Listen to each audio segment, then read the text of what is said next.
Bismillahirrahmanirrahim. Assalamualaikum warahmatullahi wabarakatuh. Hari ini saya akan menjelaskan mengenai upaya membangun negara dengan menata identitas warga negara.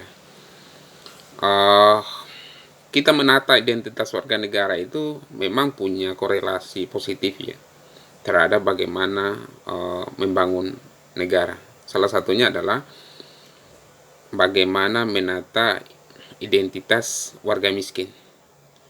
Ya, warga miskin kalau kita lihat dari data yang ada, memang antara satu lembaga dengan lembaga yang lain selalu tumpang tindih. Dan selalu masalah pendataan warga miskin ini menjadi masalah dari tahun ke tahun. Entah itu yang dilakukan, survei yang dilakukan oleh BPS, Badan Pusat Statistik, ataupun survei yang dilakukan oleh Kementerian Sosial, ataupun yang dilakukan oleh dari Kementerian Kesehatan, ataupun dari lembaga-lembaga lain, misalnya dari LSM yang melakukan pendataan tentang warga miskin. Inilah yang menjadi permasalahan. Kita berawal dari satu istilah satu KTP, KTP nasional, satu KTP, satu identitas. Ya, jadi satu orang, satu KTP. Ini adalah langkah awal untuk menata administrasi kependudukan. Karena dengan ini akan ditahu kejelasan dari identitas seseorang dari pada saat dia dilahirkan sampai dia meninggal. Yang perlu saya jelaskan di sini adalah bagaimana mewujudkan upaya penataan identitas kependudukan itu. Identitas yang diambil dari KTP itu sebenarnya berasal dari identitas kartu keluarga. Kartu keluarga diambil dari akta kelahiran.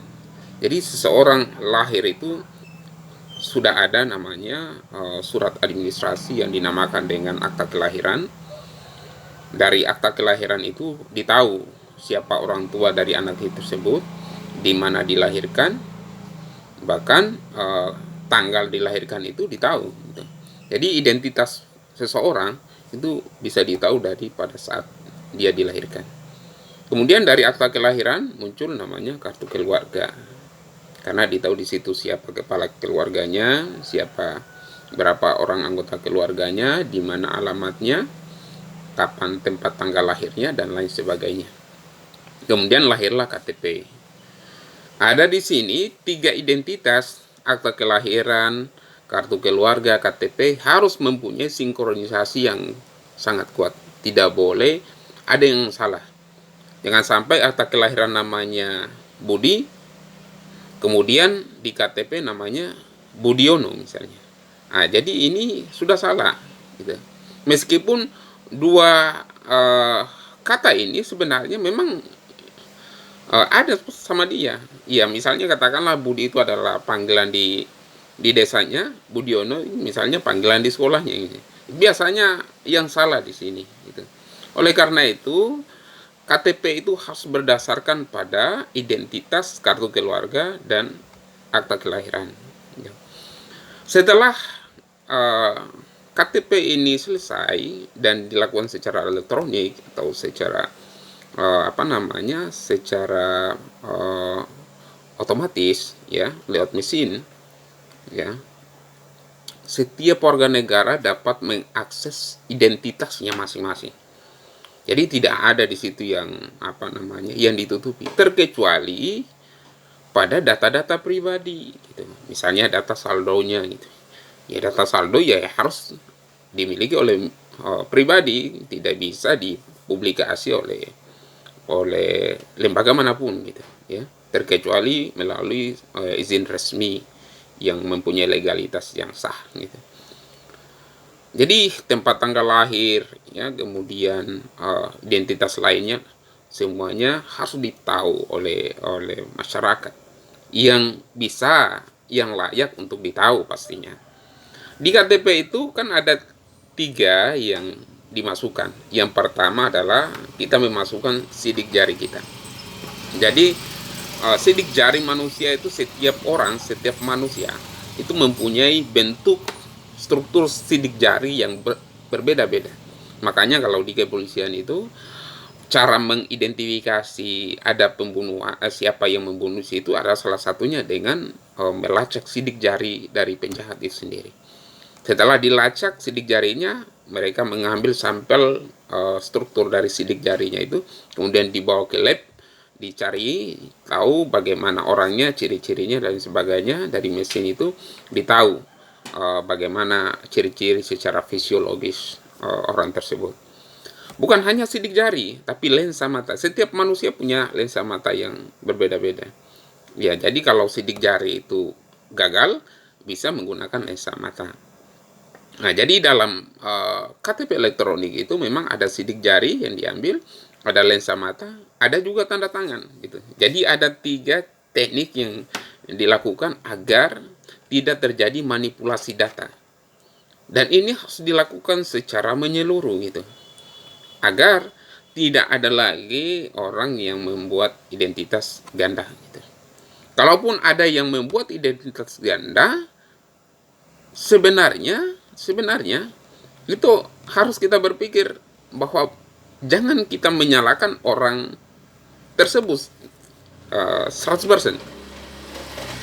Harusnya metodenya atau sistemnya itu yang diperiksa gitu. Ya misalnya katakanlah orang A, ya si A membuat KTP lagi tempat zona A dan zona B misalnya. Dua-duanya bisa membuat KTP dengan nama yang berbeda. Ah, ini yang menjadi masalah gitu. Apakah dia tidak ambil sidik jarinya, lensa matanya dan tanda tangannya? Karena kalau diambil 3 elemen tadi, ya tidak 3 unsur tadi pasti akan tertolak secara otomatis gitu. Berarti kalau terjadi hal seperti itu, berarti mesinnya yang error gitu. Ya kalau sudah mesinnya error, pasti akan terjadi banyak kejahatan gitu. Oleh karena itu mesinnya dulu yang diperbaiki, tentu dengan menata manusianya juga pastinya. Karena mesin itu tergantung pada operasionalisasi yang dilakukan oleh manusianya. Di dalam KTP seperti yang saya jelaskan, ada sidik jari, ada lensa mata, ada tanda tangan. KTP identitas inilah yang harus dimasukkan di bank data. Ya, semua warga yang ada di negara tersebut, kalau di Indonesia yang kurang lebih 250 juta penduduknya, itu harus masuk di bank data. Jadi semua masyarakat Indonesia punya akses yang mudah untuk melacak identitas seseorang. Di mana dia pindah, di mana dia berdomisili, dan lain sebagainya. Itu harus ditahu. Jadi pengurusan KTP ini juga tidak boleh terlalu birokratis gitu.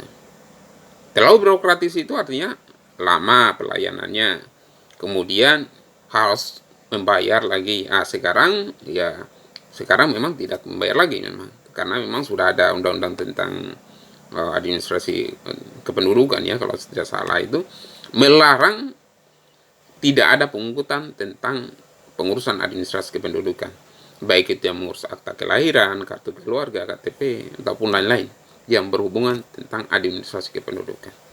Jadi ada larangan. Jadi tidak ada lagi biaya-biaya siluman atau biaya administrasi, biaya capek, transportasi, ini tidak ada lagi.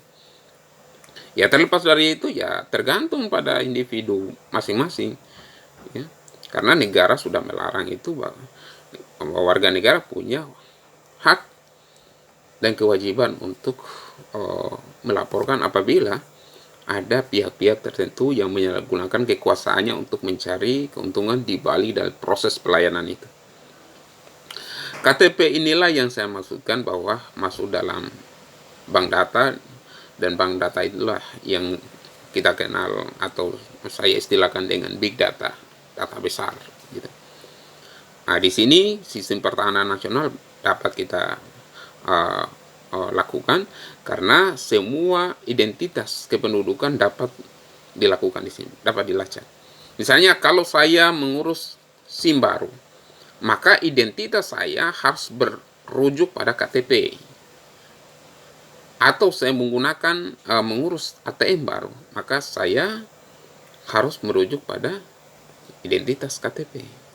Atau mengurus ijazah, baik itu dari TK atau PAUD, TK sampai perguruan tinggi, harus menggunakan identitas sesuai dengan KTP.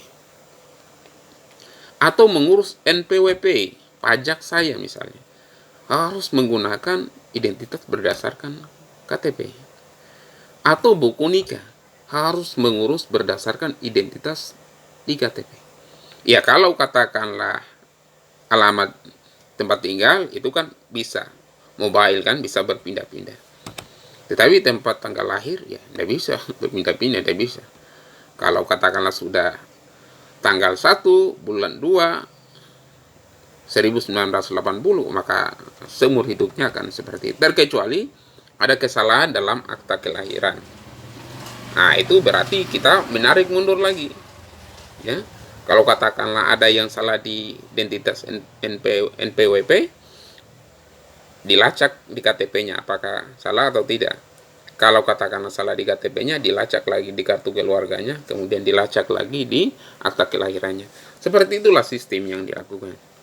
Jadi kalau katakanlah ada terorisme misalnya, kemudian dia bunuh diri misalnya, kemudian tidak ditahu wajahnya, itu dengan menggunakan mesin alat tertentu, ambil sidik jarinya, ya itu sudah bisa ditahu identitasnya seperti apa, dia asli apa, tinggalnya di mana, kemudian apakah dia orang Indonesia atau bukan.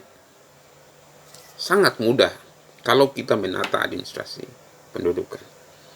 Yang menjadi masalah sekarang adalah semrautnya proses administrasi kependudukan ini masih ada pastinya, ya, semraut. Jadi yang menjadi rekomendasi saya adalah bagaimana pemerintah melakukan penataan ini dengan pertama mempermudah masyarakat dalam pengurusan administrasi kependudukan.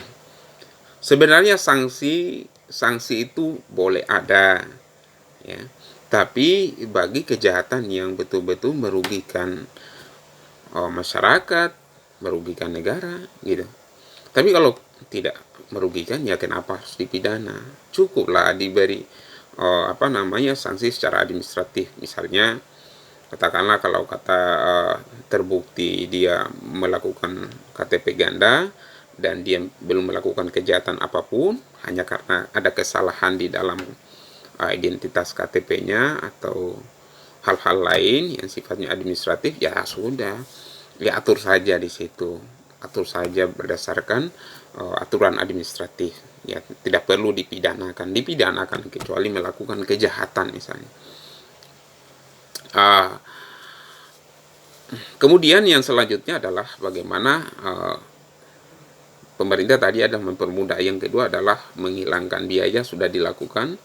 Hilangkan biaya proses pengurusan administrasi kependudukan sudah dilakukan oleh negara, meskipun masih ada juga oknum-oknum yang menggunakan kesempatan-kesempatan, peluang-peluang di balik kebijakan itu, ya. Kemudian yang ketiga adalah konsistensi. Jadi data di pusat sampai di tingkat desa, bahkan di tingkat lingkungan RT RW itu harus ada konsistensi yang menyeluruh. Jadi kalau tidak ada konsistensi, ini akan menjadi masalah, Pak. Karena kalau sudah konsisten datanya, kita akan tahu, ya. Misalnya saya ambil contoh, Sia adalah kategori orang miskin. Pada saat keluar bantuan sosial, yang dimana bantuan sosial itu ditujukan untuk orang miskin, maka dia yang terdaftar sebagai orang miskin harus atau layak mendapatkan bantuan sosial itu sendiri. Terkecuali kalau statusnya sudah naik nih, sudah naik menjadi sejahtera gitu, ya. Sudah naik, katakanlah sudah keluar dari lingkaran kemiskinan misalnya. Itu baru tidak bisa mendapatkan bantuan sosial, ya. Tetapi kalau dia masih miskin, maka dari datanya itu sebenarnya kita tahu bahwa dia itu adalah orang miskin, gitu ya. Orang tidak mampu lah, gitu. Karena orang miskin itu kan umum, kan, Ya ada yang miskin hati gitu. Sudah kaya tapi masih miskin hati, masih korupsi ya gitu. Itu yang saya maksud. Ya kekurangan dari segi harta misalnya, kurang mampu dari segi harta. Itu yang saya maksudkan. Jadi bisa kita data di situ. Kemudian yang melakukan pendataan di sini sebenarnya yang paling layak adalah Badan Pusat Statistik. Jadi tidak perlu ada lembaga-lembaga lain yang melakukan pendataan tentang warga miskin, cukup satu lembaga saja. Lembaga Badan Pusat Statistik itulah yang diberikan kewenangan penuh untuk melakukan pendataan, dan lembaga-lembaga lain merujuk pada data BPS. Nah, berarti BPS ini punya tugas besar nih. Kalau katakanlah tenaganya kurang ya ditambah, kalau anggarannya kurang ditambah untuk menata administrasi kependudukan yang ada. Ya. Kemudian selanjutnya adalah bagaimana sistem pertahanan negara kita ini diatur dalam segi kependudukan dengan melacak pergerakan masyarakatnya. Ya kedepannya dalam dunia masa depan itu negara bisa melacak. Ya makanya sekarang sudah ada namanya CCTV, ada yang CCTV secara online juga bisa dilakukan. Ada CCTV yang offline ya, yang hanya terhubung dengan komputer dengan hard disk. Kemudian dalam kapasitas tertentu bisa melakukan rekaman-rekaman. Ya ada yang dilakukan secara online misalnya. Ya kapan saja bisa melakukan pemantauan. Nah, inilah yang harus kita lakukan, bahwa bagaimana sistem administrasi kependudukan dihubungkan dengan elektronik.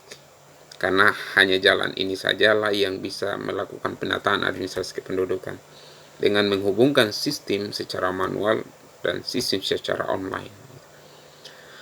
Saya kira itu saja yang bisa saya berikan. Semoga dapat memberikan manfaat buat kita semuanya. Saya tutup dengan ucapan billahi taufiq wal hidayah. Assalamualaikum warahmatullahi wabarakatuh.